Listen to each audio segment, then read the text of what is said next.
saudade do tempo que vai ficando, do tempo de boiadeiro que eu vivia viajando.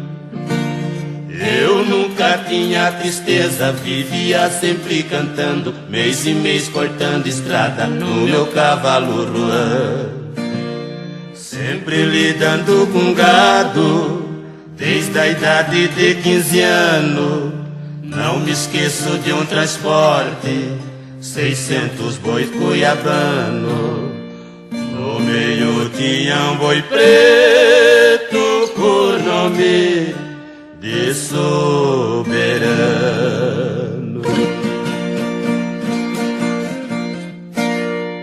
Na hora da despedida o fazendeiro foi falando: cuidado com este boi que nas pampas é liviano.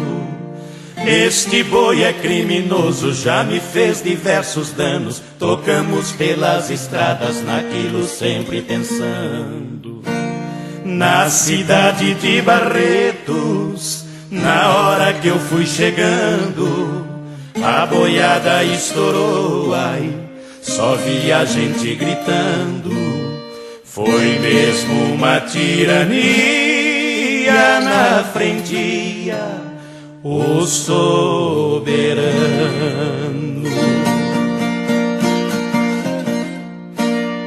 O comércio da cidade, as portas foram fechando. Na rua tinha um menino, de certo estava brincando. Quando ele viu que morria, de susto foi desmaiando. Coitadinho debruçou na frente do soberano.